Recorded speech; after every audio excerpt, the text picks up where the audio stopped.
Cornish Pirates, a club often associated with promotion, Premiership. I'd like to start by asking, what's gone wrong this season? Wow, good first question. Yeah, we're associated with promotion in the past. For the last couple of seasons, we have, there's been a little bit of budget cuts. But in saying that, on the positives in terms of how you view a success as a club, I'd say, we're bringing a lot of youth through, a lot of local talent, whereas in the past we've brought people in. So where are we going? So like I said, obviously we're judged on performance and results, and obviously we're down at the bottom of the league at the minute. But I'm fully confident in the group we've got, that we will pull through in the end. Like we say to the boys, you're not measured now, it's at the end of the season. And and teams in our league budgets have gone up. Ours has sort of gone down a little, but we're treading water a little bit in that sense. But things are exciting off the park, and in terms of bringing talent through, like I said, I think they'll only stand the club in good stead for the future. Like you said, you've brought players from the youth rather than bring them in. Do you think perhaps inexperience is a part of your downfall this season?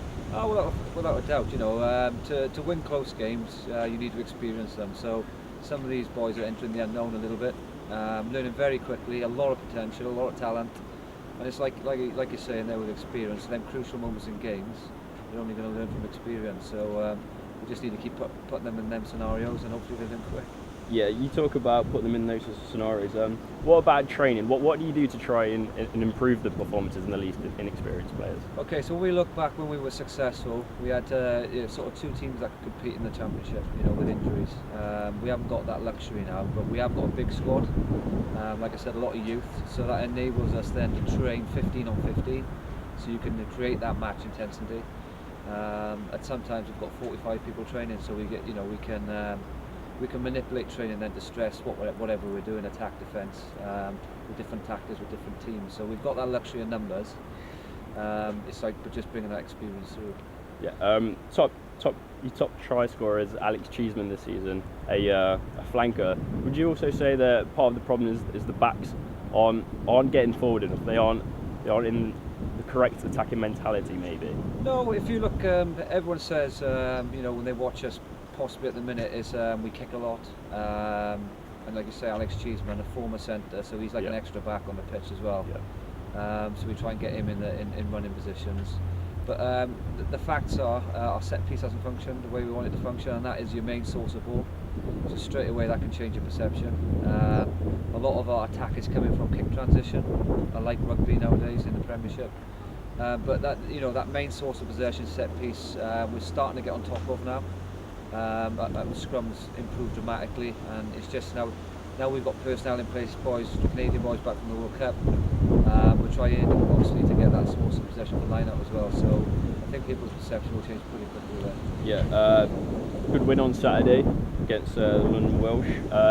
How important do you think that is to the league? How do you think that's given the team a confidence boost? Yeah, if to be fair, you look at the league position, you think everything is dire, but the actual spirit of the camp's very good. There's no panic.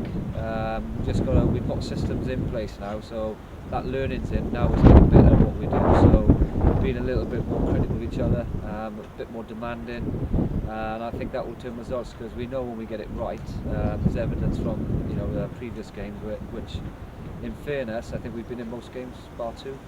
We could have won, so we're not a million miles away, so it's just getting better at what we do. Yeah, again, talk about that victory against London Welsh. How important do you think a cup run could be to your season? Do you think, British and Irish Cup, a tournament that you've already won, do you think perhaps winning that tournament this season is a goal rather than finishing at the top of the league this season? Yeah, so you've got two trophies to compete for. Can we win them? Who knows? It will depend on a lot of things. As playing well, I think we can. But it's that consistency of performance which we've touched upon. So is a cup run important? Yeah, very important in terms of where we're at the minute for confidence. Like I said, a cup game now we see as an opportunity to put them boys, giving them that experience then to close out games or win games. And it was really pleasing on the weekend that London Welsh coming down from the Premiership, yes, missing a lot of recognised first teamers, as were we missing a couple. So it's good to give them boys that opportunity, but you're still going out to win the game. So yeah. Nottingham next. You've already beaten them this season at home. You've got them away. Do you think Saturday, Sunday, yeah. Sunday? Do you think you'll be able to win that? Yes, you go into every game thinking you can win. Bristol at home, you know, we've done that before, and people are sort of shocked when we didn't this year. But you have to go back to facts sometimes. You know, massive budget, a lot of Premiership experience, as a lot of other teams have. So it's not like comparing for us. It's more of a mentality. You know, how can we break these teams down? What can give us the best chance of winning? And the same with Nottingham. It's just touched on set piece. They're a set piece team. We managed to disrupt that first game of the season. I would imagine now they're at a point of development where they've improved that. So another challenge, a different game, different challenge. Yeah. Moving on, new stadium. Government have allowed that to go ahead. Has that added a boost of confidence to the team? Yeah, I think in terms of direction for the club, things have got a little bit stagnant with that. So, it's been up and down and to and fro in. So it's a pleasing thing to get that nod. Gives you something to aim for. In the short term, though, we've got to concentrate on what we're doing. Our league position suggests that we're not doing what we should be doing. So, we've got to pick our game up there in order to, turn that stadium into a reality and keep Championship rugby in Cornwall. Yeah. So would you agree that there's an incentive there, perhaps to kick on, get into those playoff positions, get promoted into the Premiership, especially with that 10,000 capacity stadium coming? So yeah, for a rugby club, for us, we've been asking for a facility, and people come here, and we use that to our advantage sometimes, But in terms of a training facility, that's the most important thing, I think, to push the club forwards and to attract players from elsewhere. And not only that, just for the youth as well and the community, give them the best platform. But I'll always touch on, I live in Cornwall, married a Cornish girl, is that stadium is more than just for a rugby club. Yeah. It means a lot to a community, other sports, just opportunity for youngsters to go somewhere and have a bit of pride and be proud of something as well. Yeah. Last question. Will we one day see the Cornish Pirates in the Premiership soon? Soon, what's the time scale?